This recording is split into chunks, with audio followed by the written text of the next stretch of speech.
여러분 반갑습니다. 오늘 같이 보실 하나님의 말씀은 여호수아 7장 10절에서 13절입니다.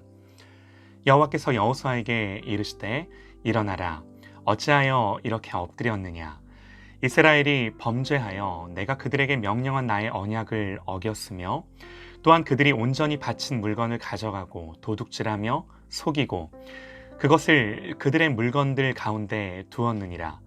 그러므로 이스라엘 자손들이 그들의 원수 앞에 능히 맞서지 못하고 그 앞에서 돌아섰나니 이는 그들도 온전히 바친 것이 됨이라. 그 온전히 바친 물건을 너희 중에서 멸하지 아니하면 내가 다시는 너희와 함께 있지 아니하리라. 너는 일어나서 백성을 거룩하게 하여 이르기를 너희는 내일을 위하여 스스로 거룩하게 하라.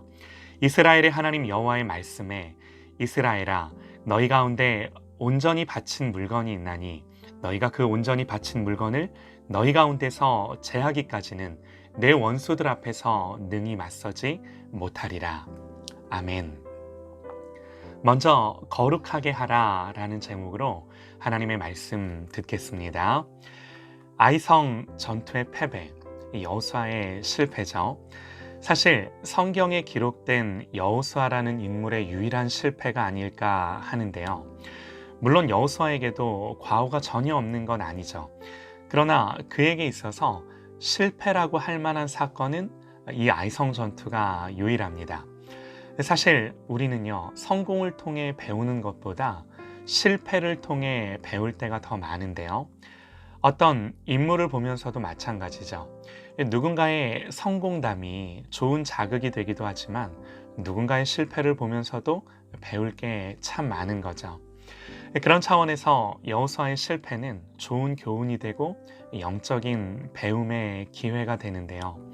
많은 성경의 인물들이 하나님 앞에서 일어서기도 하고 믿음으로 용기를 바라기도 하고 하나님 맡기신 사명을 성공적으로 감당하기도 합니다. 그러나 그러기까지는요, 수많은 실패와 넘어짐을 경험하는 거죠. 하나님 한 사람을 오랜 시간 연단하시고 만들어 가세요. 때문에 중요한 건요, 어떻게 성공할 것인가? 이런 질문보다는 어떻게 실패를 디디고 일어설 것인가? 또 어떻게 잘 달릴 것인가? 이 질문보다도요, 넘어졌을 때 어떻게 잘 일어날 것인가? 세상살이뿐만 아니라 영적인 삶에서도 이게 참 중요하더라고요. 오늘 이스라엘이 넘어졌고 여호수아도 실패했습니다. 7장 서두에서 아이성 전투의 패배 후 그들의 비참한 심경을 묘사하는 말씀이 기록되는데요.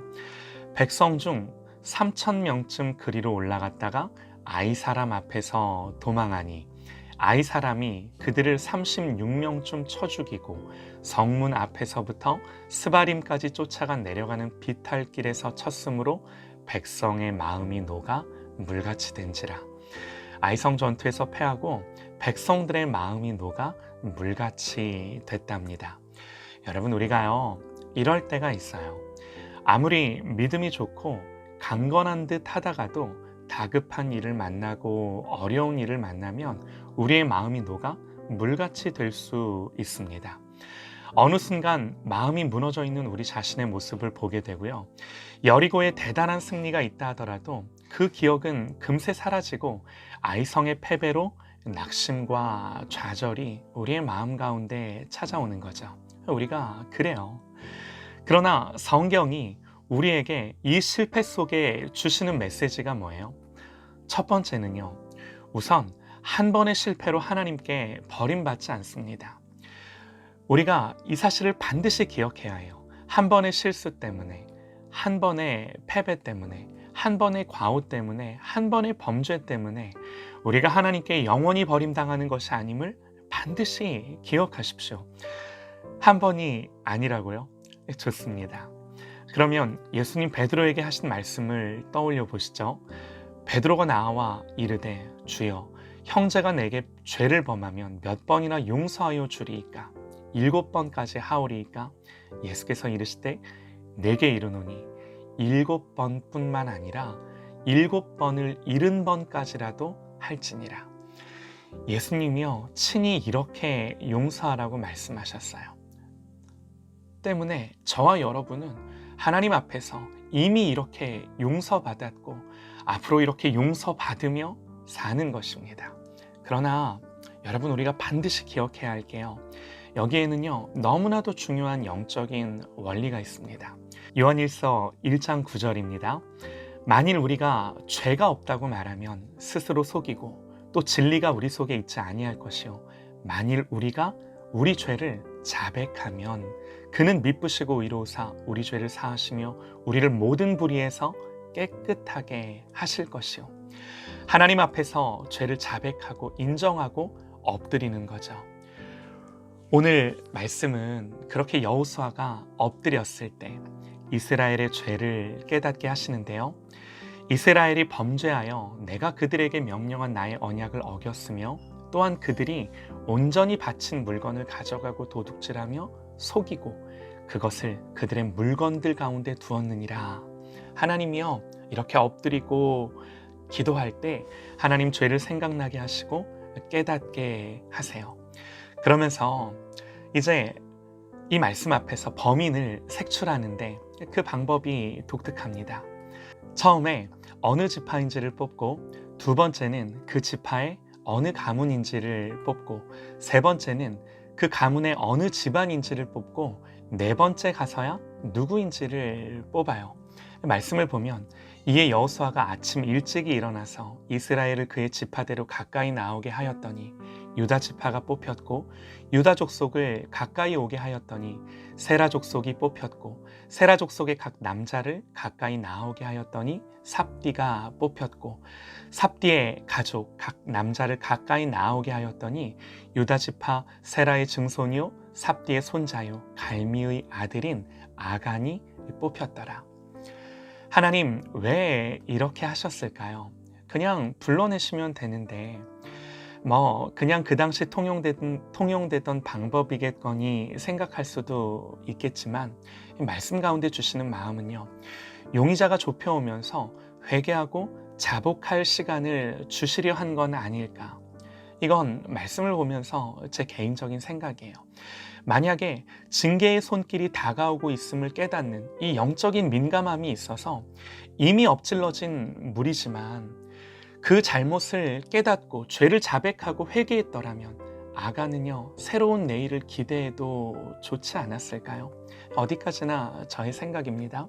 그러나 여러분, 중요한 건요, 오늘 우리에게는요, 이게 분명한 사실이에요. 성경 우리에게 분명히 말씀합니다. 오늘 우리에게는 만일 우리가 우리의 죄를 자백하면 그는 미쁘시고 의로우사 우리 죄를 사하시며 우리를 모든 불의에서 깨끗하게 하실 것이요. 예수님의 보혈이 씻지 못할 그 어떤 죄도 더러움도 없는 줄 믿으시기 바랍니다. 다만 이 죄의 고백과 회개가 우리의 삶에 계속되기를 소망합니다. 하나님, 죄에 대한 민감한 마음을 주셔서 하나님 앞에 엎드릴 줄 아는 저와 여러분 되시기를 간절히 소망합니다. 아이성의 패배로 백성의 마음이 녹아 물같이 된지라. 우리도 실패와 넘어짐 속에서 우리의 마음이 녹아 물같이 될 때 하나님 말씀하세요. 너는 일어나서 백성을 거룩하게 하여 이르기를 너희는 내일을 위하여 스스로 거룩하게 하라. 이스라엘의 하나님 여호와의 말씀에 이스라엘아, 너희 가운데에 온전히 바친 물건이 있나니 너희가 그 온전히 바친 물건을 너희 가운데에서 제하기까지는 내 원수들 앞에 능히 맞서지 못하리라. 사랑하는 여러분, 이 영적인 회복이 먼저 일어나기를 간절히 소망합니다. 이 회개와 돌이킴이 다시 일어설 수 있는 유일한 방법인 줄 믿습니다. 하나님 백성은요, 다시 거룩함을 회복하는 것만이 능력인 줄 믿습니다. 하나님, 이 회개가 있고 나서 다시 여호수아에게 말씀해 주세요. 여호수아 8장입니다. 여호와께서 여호수아에게 이르시되 두려워하지 말라, 놀라지 말라. 군사를 다 거느리고 일어나 아이로 다시 올라가라. 보라, 내가 아이 왕과 그의 백성과 그의 성읍과 그의 땅을 다 내 손에 넘겨주었으니. 그러므로 여러분, 우리는요, 승리보다 거룩함이 먼저입니다.